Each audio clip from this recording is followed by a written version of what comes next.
Alright, hello everyone and welcome back to my Fallout 4 Mod Spotlight series, where today we are having a look at the Traveler's Bunker mod, which is being made by user World Gone Mad.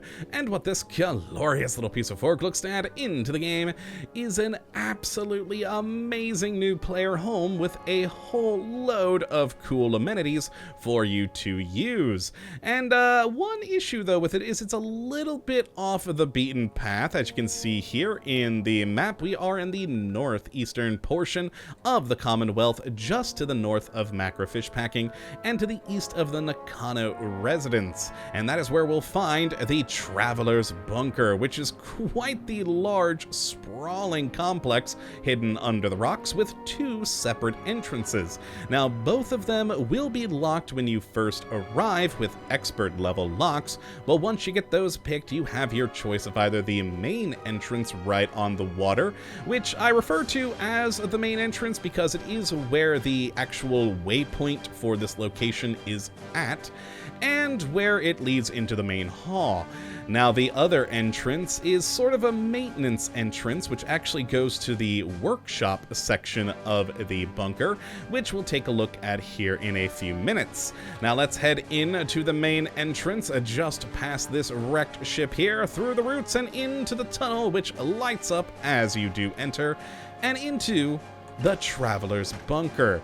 Now, it's actually going to take a little while to load, which typically I would just cut through this to show off the things, but this actually is a good place to talk about a couple of bits about the mod. First is the prerequisites. This does require every single piece of official Fallout 4 DLC to function, as it is using a whole lot of different objects and props from all the various DLCs. And so if you don't have them, you're gonna have problems.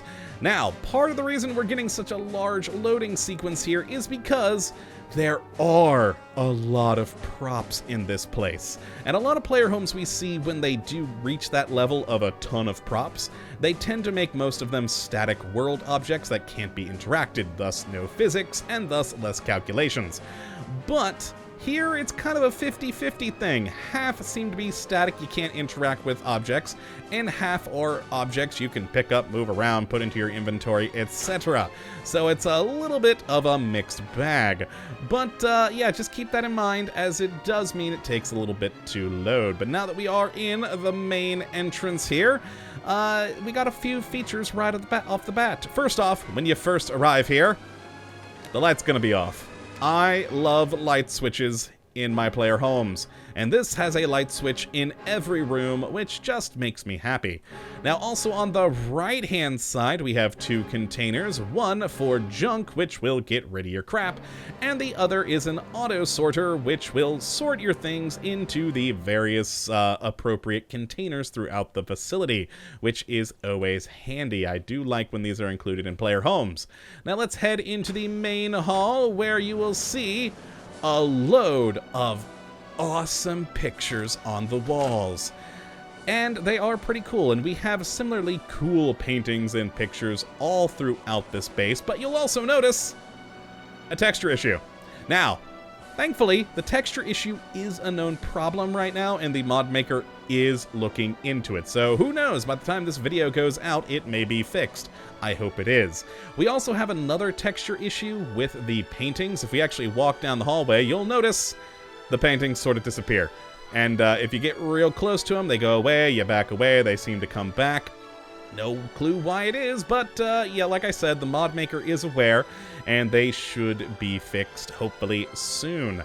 Now, we do have a few other minor issues we'll talk about here in a minute, but first, let's go just to the right-hand side of the main door, to these. We have the light switch, of course, which we can turn on or off here.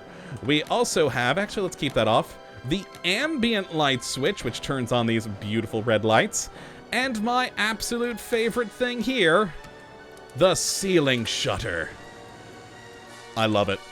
This alone, frankly, is what sold me on this player home. I love the shutters that open up to the world. And if you did notice when I did show the large complex view at the beginning, these are visible from the outside world. You can actually fly right over them if you know Clip. It's pretty cool. But yeah, I love these shutters. They are absolutely great, and at night with the ambient lighting, it looks just beautifully evil, and that's a wonderful thing.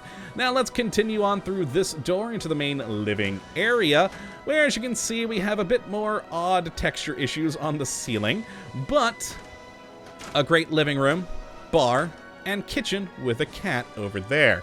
Now on the right hand side when we first come in, we have a display lighting button which will turn on and off the lights in the various display cases. We also do have a fish tank. Pretty cool. We then also have a magazine rack for you to use, a pool table, a lovely bar area with its own independent bar lighting, and the bar actually is stocked with a lot of things. We got loads of Nuka-Colas, etc. I really do enjoy it. It's quite a well-made and well-stocked bit. Now, if we go on over here, we actually did miss the main light switch. There we go. We can also go up to a lot of these spotlights and turn those on or off throughout the entire facility. These floor lamps can also be turned on or off, as you can see there. And we can even go up to these display cases and turn their lights on or off. So we have that option in a lot of places. And also if we go over to these display cases, we can actually open up the glass for you to, well, not have the glass. And you can see we have another one of these odd texture issues here, which is unfortunate, but like I said, that should be fixed soon. But even with these texture oddities, this place still worth it. Now, if we go here, we also do have a fully functioning fireplace, and who doesn't love that? It's beautiful.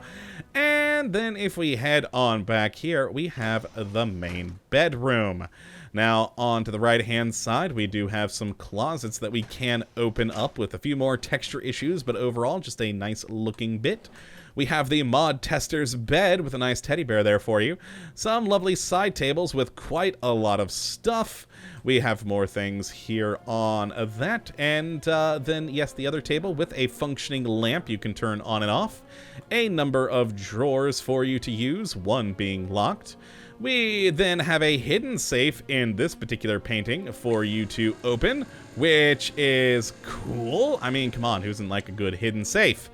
And then we also do have a weapon rack for you to display your favorite long gun on with its own lighting. On the table then here, we do have a functioning terminal and a number of holotapes for you to grab. And yeah, the terminal does have some information on the inside, as well as, of course, being a normal terminal for you to load holotapes into. Now, beyond that, we've got a cool plane up there. Another fire, which doesn't seem to quite work all the time. Sometimes when I open this, the fire is on, sometimes it is not. But either way, still looks cool. And then over here, we have another safe that is locked. Some cabinets we can open that actually do have outfits you can grab on the inside. And then we have another ceiling shutter. God, I love these. They are wonderful. I really do. They are my favorite part about the entire mod, frankly. Now, then after that, we do have a bathroom we can head into with sinks here for you to use, some mirrors with storage, a hidden laundry machine, which is always nice, and then a functioning bath and shower. Now, the shower, if you use it, you can see you can use it right here, will add +2 to your charisma. And if you go right to this location on the bath, you can use it, and it will give you a +2 to health. Now, there is another bug with this, unfortunately, that the mod maker is looking into, that if you take a bath or a shower, all of your clothes go off, as is intended, because you're taking a bath, but your Pip-Boy also disappears. Now, there's a command console line for you to type in that will bring it back, but it is a known bug at the moment that hopefully will be fixed, because who wants to get rid of their Pip-Boy? It's a glorious thing. And, of course, light switch. Gotta love the light switches. And I forgot to, oh yeah, that painting back there. I love that one. It's just so cool looking. Open the door! Great. Sad that it disappears for now when we get close. Alright, so back out in here, and let's head over into the kitchen, where we have a cat, some seating, some more cool images, and then a lovely kitchen where we can turn on the cooker right there. We also do have the refrigerator stocked with meats and sodas. And then over here, we can turn on the cupboard lights and actually go into the cupboards. There are things all throughout. And if we head into the back, we have a hydroponics room. Now, this room is the hardest for, I think, any computer to run. As you can see, these are all individual plants you can harvest all throughout, and there's a lot of objects all in this space, and so it drops me down about 10 frames when I come into this room, just because there's so many things. Now, fun bits, we have the lights. We also do have the UV grow lights that we can turn on or off, and then of course we have the final of the 3 shutters in the facility. And this one, I like. It's a bit more evil looking, but still quite cool. Rather than the glass, we got all the bars. But yeah, this is a cool little room with, again, just all these wonderful individual harvestable hydroponic planters. And now if we go through and leave the living area, we'll get into the weapon and workbench areas. This is the weapon room. And again, we have light switches there for you to turn on and off. We have the actual workbench area right here. Lots of props. We do also have a chemistry station here, as you can see. Toolboxes for you to use, a first aid kit just in case you hurt yourself. And then these display cases to put, well, display cases into for you to show off all your guns. And then, yes, even a training dummy over here for you to play around with. All very cool features. The place looks great, and you can make it look even better on your own. Oh, yes, and we do have a lights for the crafting area. Now, if we head on back out, we will head then over here, where we then have the armor room. And again, we have, of course, the light switches we can turn on or off. We have here another chemistry station for you to enjoy, the armor workbench for you to build here. Once more, we have the lighting for the workshop area, and then a ton of mannequins for you to place your various bits and bobs of armor onto, which is pretty awesome. And then if we head out into here, we'll get into the sort of final section of the base, and that is power armor. Again, though, light switch, always nice. And we have another light switch here for the rear lights for other different power armor stands. Now, these are, of course, the more typical power armor stands here you can use and put your armor into to adjust. But we also, in the back, have these ones, which are a bit more aesthetically pleasing, but are still functioning power armor stations. And yeah, they look real good when you populate them with things. And then over here, we just have a huge wall of armor, which sadly is stuff you can't take, but it looks beautiful. Absolutely wonderful. I really do like it. We have a lot of different things here and a lot of different drawers, as you can see, for you to put stuff into. And then we also have these terminals here, which are not functional, but you can turn their screens off. Well, at least these first 3. This 4th one doesn't do anything. But these ones you can turn on just to have something displayed. And of course, more drawers and more cabinets to open with a ton of actual functioning fusion cores here that you can take. Wonderful. And then over on this way, of course, we do have ourselves a robot workbench for your robot needs. Some very cool different display posters. We then have a heavy weapon stand here for you to use. And then the final section of the base, we enter the decontamination room. And then the door opens to the workshop. Because yes, you can change things here. This is a functioning workshop settlement. So you can move stuff around, customize it to your own whims, and there are things like these generators around which will help you have power. And all in all, it's just great. There are so many wonderful features here, and if we actually do leave out of this door, this takes us to that secondary entrance, which if we head back to the Commonwealth, you'll notice a slightly different tunnel here, more more rectangular in its appearance and design.